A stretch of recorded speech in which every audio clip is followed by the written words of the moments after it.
মিরপুর চট্টগ্রামের পর শাহজালাল আন্তর্জাতিক বিমানবন্দর ৫ দিনের ব্যবধানে দেশে বড় ৩টি আগুনের ঘটনা জন্ম দিয়েছে নানা প্রশ্নের। একের পর এক বড় ধরনের আগুনের ঘটনার পরও টনক নড়েনি সংশ্লিষ্টদের। পরিকল্পিত আর কার্যকর উদ্যোগ না নিলে বড় বিপদের শঙ্কা করছেন বিশেষজ্ঞরা। গত মঙ্গলবার রাজধানীর মিরপুরের রূপনগরে শিয়ালবাড়ি এলাকায় রাসায়নিক গুদামে ভয়াবহ অগ্নিকাণ্ডে পুড়ে ছাই হন কারখানার ১৬ শ্রমিক।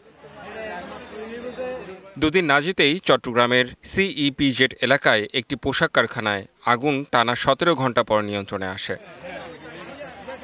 সবশেষ শনিবার বিকেলে শাহজালাল আন্তর্জাতিক বিমানবন্দরের কার্গো ভিলেজে ভয়াবহ আগুন।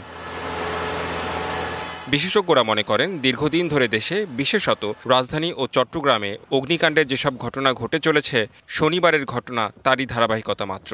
নিয়মনীতির বাস্তবায়ন না থাকায় একের পর এক বড় অগ্নিকাণ্ড ঘটছে। আগুনের ঘটনা বিশ্লেষণে দেখা যায়, মিরপুরের মতো আবাসিক এলাকায় গড়ে উঠেছে শত শত কেমিক্যাল গোডাউন। তার সামনে আসে আগুনের ঘটনার পর। আবাসিক এলাকায় দিনের পর দিন এমন শত শত কেমিক্যাল ব্যবসা চললেও দায়িত্বশীলদের নীরব ভূমিকা নিয়ে প্রশ্ন জনমনে। ২০১০ সাল থেকে এখন পর্যন্ত কেমিক্যালের কারণে আগুন থেকে প্রাণ গেছে ২৬৭ জনের। এর মধ্যে সবচেয়ে বড় ট্র্যাজেডি নিমতলী অগ্নিকাণ্ড, যেখানে নিহত ১১৯, আর শুধু চলতি বছরে অগ্নিকাণ্ডে নিহতের সংখ্যা ২০ জনের। সানবিট সব দিবে সামাল। সানবিট ম্যাজিক প্রেস ডিশওয়াশিং এর মাথা ঘোরানো সলিউশন। শুধু প্রাণহানিই নয়, তাড়িয়ে বেড়াচ্ছে ভবিষ্যতে বড় ধরনের বিস্ফোরণের শঙ্কাও। বিশেষজ্ঞরা বলছেন, সংশ্লিষ্ট দপ্তরের গাফিলতির কারণেই এমন ঘটনা ঘটছে বারবার।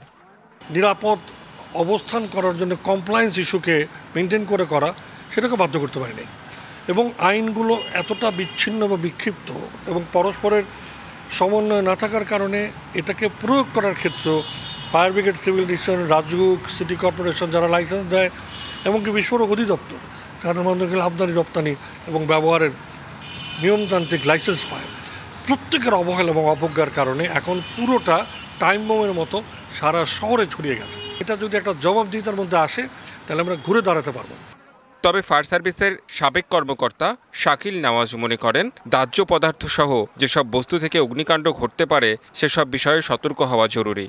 যদি এখানে ডেজিগনেটেড টিম এবং প্রত্যেকটা লোক এক্সটিংগুইশার ব্যবহার জানে, সাথে সাথে আগুনটা কিন্তু আপনি নিভাইতে পারে বা কন্ট্রোলে রাখতে পারবে। বাই দিস টাইম ফায়ার সার্ভিসকে খবর দিলে পরে ফায়ার সার্ভিস এসে আগুনটা ছোটো পাবে এবং আগুনটা নিভাইতে পারবে। কেমিক্যাল ফায়ার কিন্তু করতে যাচ্ছে ফায়াররা, কিন্তু আদলে কিন্তু কেমিক্যাল লাইসেন্স দেওয়ার ক্ষমতা বা কেমিক্যাল ফায়ার সার্ভিসে নাই, তার আইনে নাই। তাহলে এখানে যে ব্যত্যয়টা, যে সুযোগ দিয়েছে তাকে ধরতে হবে প্রথমে। ৫ দিনের ব্যবধানে ৩টি বড় অগ্নিকাণ্ডের ঘটনা নাশকতা কিনা তাও সরকারকে খতিয়ে দেখার পরামর্শ বিশ্লেষকদের। Redwan Ahmed, DBC news, Dhaka.